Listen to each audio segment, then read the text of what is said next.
আমরা দেখেছি যাদের কথা স্মরণ না করলে হয় না।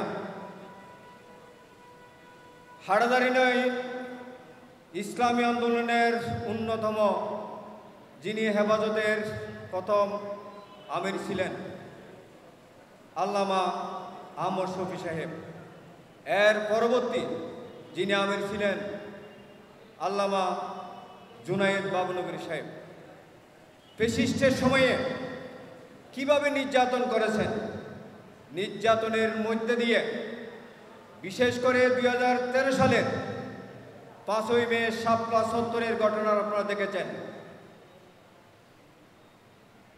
2021 সালে মোদি বিরোধী আন্দোলনে যেই ভূমিকা আলেম সমাজ ছাত্র সমাজ রেখেছেন, আর পরে আন্দোলন হচ্ছে 2024 সালে জুলাই আগস্টের যে আন্দোলনের মাধ্যমে হাটাজারিতে আমাদের অনেক বিশেষ করে তৌহিদি জনতার মধ্যে আলেম সমাজ ছাত্র জনতা শহীদ হয়েছে। তাদেরকে আজকে স্মরণ করছি এবং স্মরণ করছি এই জালেমের জুলুম এবং জালেমের কারাগারে এবং জালেমের ফাঁসিতে বিশেষ করে আলমদের শিরোমণি আন্তর্জাতিক খ্যাতি সম্পন্ন মুফাসসিরে কোরআন আল্লামা দেলোয়ার হোসেন সাইদি, মাওলানা মতিউর রহমান নিজামী যারা শহীদ হয়েছেন, আজকের এই সমাবেশ থেকে আপনাদেরকে অনুরোধ জানাই, দোয়া চাই আল্লাহ তাআলা যেন অতীত থেকে বিশেষ করে জুলাই আগস্ট পর্যন্ত যারা শহীদ হয়েছেন আল্লাহ যেন তাদেরকে জান্নাতের উচ্চ মোকাম যেন দান করেন।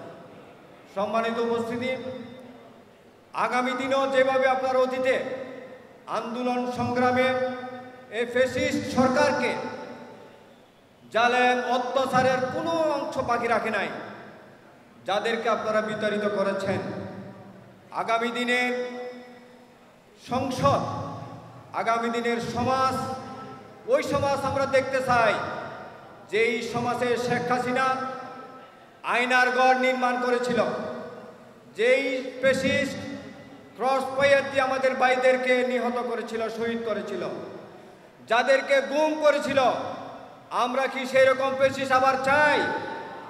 নিশ্চয় আমরা চাই না। আমরা চাই আগামী দিনের ব্যক্তি জীবন থেকে রাষ্ট্রীয় জীবন পর্যন্ত সকল স্তরে ন্যায় এবং ইনসাফ ভিত্তিক একটা সমাজ প্রতিষ্ঠা করতে চাই। সেই সমাজ প্রতিষ্ঠা হবে কোরআন এবং সুন্নাহর ভিত্তিতে। ইনশাআল্লাহ আগামী দিনের সকল ক্ষেত্রে অতীতে যেভাবে স্বৈরাচার বিরোধী আন্দোলনের মাধ্যমে যত রকমের অন্যায় বিরোধী আপনারা রেজাল্ট দেখিয়েছেন, যে জালেম জুলুম অত্যাচারের কোনো শেষ ছিল না, চাঁদাবাজি বলেন, টেন্ডারবাজি বলেন, অপহরণ বলেন, দখলবাজি বলেন, সব কিছু আমরা অতীত সরকারকে দেখেছি।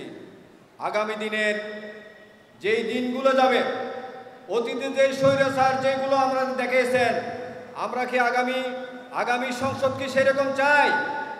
নিশ্চয় না। আমরা আগামী দিনের সংসদ চাই ন্যায় এবং ইনসাফ ভিত্তিক, জনগণের অধিকার যেমন প্রতিষ্ঠা হবে এবং এই এলাকার নয় সারা বাংলাদেশের আপাময় জনতা যেইগুলো সরকার থেকে যেগুলো বাজেট আসবে, সরকার থেকে যা প্রাপ্য দল মত নির্বিশেষে এই দেশ আমাদের, এই দেশ জনগণের সকলের ন্যায় ইনসাফ প্রাপ্য যেন আমরা পাই। সম্মানিত উপস্থিতি, আসুন এই জালেম সরকার পাখির মতো গুলি করে যাদেরকে শহীদ করেছেন, তাদের পরিবার যারা আহত হয়েছেন, তাদের পরিবারকে দাবি জানাচ্ছি বর্তমানে কেয়ারটেকার সরকারের তাদের পরিবারের যেন পুনর্বাসনের ব্যবস্থা করা হয়। আগামী দিনের সংসদ নির্বাচন অবাধ, সুষ্ঠু এবং নিরপেক্ষ নির্বাচন দেওয়ার জন্য অনুরোধ জানাচ্ছি আজকের এই সমাবেশ থেকে। যারা অতীতে এবং বিশেষ করে 2024-এ জুলাই এবং আগস্টে যারা শহীদ হয়েছেন তাদের বিচার করতে হবে এবং যে জুলাইয়ের সনদ, এই জুলাইয়ের সনদ পূর্ণাঙ্গ বাস্তবায়নের মাধ্যমে আগামী জাতীয় সংসদ নির্বাচন দিতে হবে। জুলাইয়ের সনদ যদি বাস্তবায়ন না হয়, আগামী সংসদ যে নির্বাচন হবে সেই নির্বাচন ইলেকশন হবে না, এটা সিলেকশন হবে। আমরা চাই দল মত নির্বিশেষে যে ফ্যাসিস্ট সরকার সিলেকশনের মাধ্যমে নির্বাচন করছে, আমরা যদি আগামী নির্বাচন সেই নির্বাচন চাই, ইলেকশন দিতে হবে। কোনো সিলেকশন আমরা মেনে নেব না ইনশাআল্লাহ। সবাইকে ধন্যবাদ জানিয়ে আমি আবার বাংলাদেশ জামাত ইসলামী হাটাজারি উপজেলার পক্ষ থেকে আপনাদেরকে ধন্যবাদ এবং অভিনন্দন জানিয়ে শুভেচ্ছা জানিয়ে আমি আমার সংক্ষিপ্ত কথা শেষ করছি। আল্লাহ হাফেজ। আসসালামু আলাইকুম ওয়া রাহমাতুল্লাহি ওয়া বারাকাতুহু।